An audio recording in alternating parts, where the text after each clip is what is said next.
नमस्कार, मैं डॉक्टर नवनीत सांगवान। इससे पिछले वीडियो में अपन ने importance and limitations of financial planning है वो देखा था। फिर अपने उसी सीक्वेंस में आगे बढ़ते हुए इस वीडियो में अपन डिस्कस करेंगे characteristics of A sound financial plan. एक अच्छी वित्तीय योजना में क्या क्या विशेषताएं या क्या क्या गुण उसमें होने चाहिए, जिसमें नंबर 1 आता है सिंप्लिसिटी, सरलता। कोई भी प्लान बनाया जाता है उसको एक ऑर्गेनाइजेशन, फर्म, कंपनी के डिफरेंट डिपार्टमेंट से में उसको लागू करा जाता है।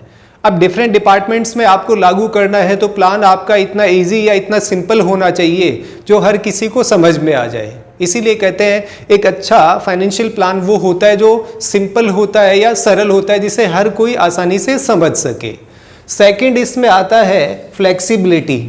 मीन्स कोई भी प्लान बनाया जाए उसमें आपके फ्यूचर के लिए स्कोप है वो रखना रिक्वायर्ड होता है। जैसी आपकी इकोनॉमिकल कंडीशन है, गवर्नमेंट पॉलिसीज़ हैं, जनरल पब्लिक का मूड है, उसमें जो चेंज आते हैं उसके अकॉर्डिंग आपको अपने प्लान को चेंज करना होता है। इसीलिए कोई भी साउंड फाइनेंशियल प्लान है उसमें फ्लेक्सिबिलिटी या लोचशीलता होना कंपलसरी होता है।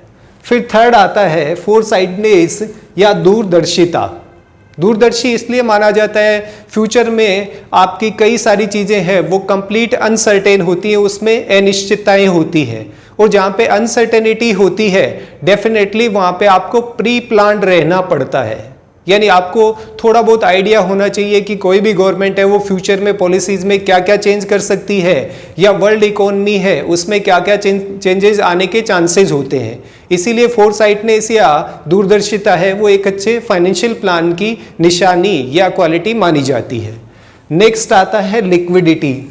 कोई भी फाइनेंशियल प्लान बनाया जाए उसमें इतना स्कोप है वो रिक्वायर्ड होता है कि आपकी लिक्विडिटी बिजनेस के लिए मेंटेन रहे, चाहे वो आपके रॉ मटेरियल परचेज करने के लिए हो, अगर आप मैन्युफैक्चरिंग यूनिट्स की बात करें, या एक्स्ट्रा लेबर हायर करने की बात हो, वो मैन्युफैक्चरिंग यूनिट्स की बात आती है। अगर आप सर्विस इंडस्ट्री को डील कर रहे हैं तो वहाँ पे भी कुछ छोटी मोटी चीज़ें आपको रिक्वायर्ड होती हैं, उसके लिए लिक्विडिटी है वो रिक्वायर्ड होती है। नेक्स्ट आता है यूजफुल। कोई भी प्लान आप कैसा भी कितना भी बढ़िया बना लो, चाहे वो आपका सिंपल हो, फोरसाइटनेस हो, फ्लेक्सिबिलिटी हो, लिक्विडिटी हो, सब कुछ हो, उसमें अगर वो आपके बिजनेस के अकॉर्डिंग नहीं है या फिर आपके बिजनेस के लिए यूजफुल नहीं है तो उस प्लान को बेटर प्लान नहीं माना जा सकता है। इसीलिए माना जाता है कि जो आपका बिजनेस है उसमें जैसी रिक्वायरमेंट है उसकी यूजफुलनेस के अकॉर्डिंग आपका प्लान है वो होना चाहिए। फिर नेक्स्ट इसमें आता है कंप्लीटनेस, पूर्णता। प्लान है वो ऐसा होना चाहिए उसमें कोई भी एस्पेक्ट या कोई चीज़ है वो नहीं छूटनी चाहिए।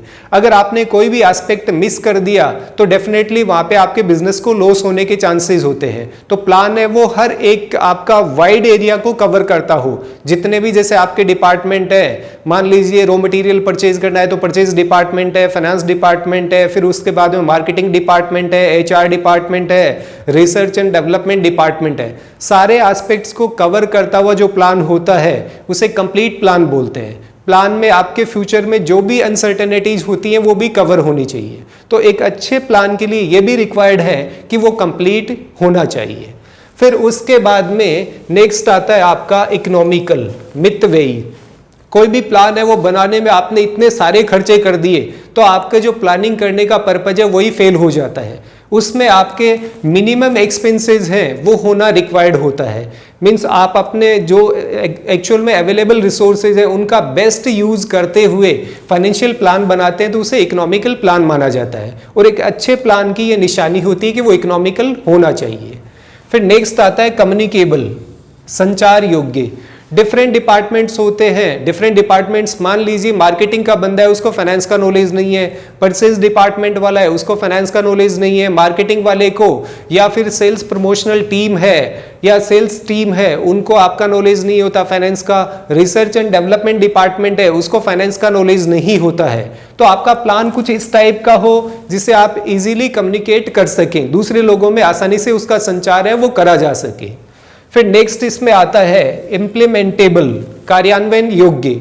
आपने प्लान बना लिया, प्लान है वो बड़ा ही अच्छा बना है और आपने पूरे वर्ल्ड इकोनॉमी को कंसीडर करते हुए प्लान बनाया है, लेकिन एक्चुअल में आप अपने बिजनेस पे उस प्लान को इंप्लीमेंट नहीं कर पा रहे हैं तो उस प्लान का कोई सेंस नहीं रह जाता है।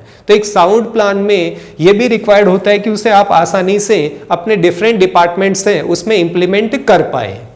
नेक्स्ट आता है कंट्रोल।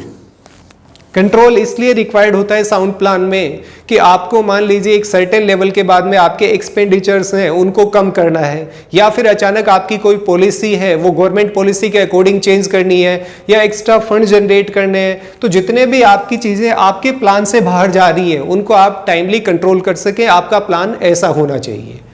नेक्स्ट आता है लेस रिस्क, कम जोखिम। कोई भी प्लान है वो आपका इतना एक्स्ट्रा ऑर्डिनरी होना चाहिए कि उसमें मिनिमम रिस्क आपको बियर करनी पड़े। अगर आपने हाईली रिस्की प्लान बनाया तो हो सकता है फ्यूचर में आपका बिजनेस फेल हो जाए, आपको लॉस बियर करने पड़े।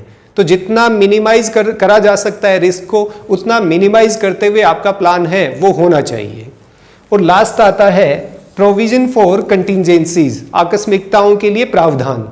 अब जितने भी बिजनेस होते हैं उसमें मान लीजिए अचानक डिमांड है वो डिक्रीज हो जाती है, या फिर उसके आपके जो रॉ मटेरियल मिलने वाला है उसने रॉ मटेरियल सप्लाई करने से मना कर दिया, लेबर अचानक स्ट्राइक पे चली जाती है या लॉक इन कर देती है, हड़ताल कर देती है।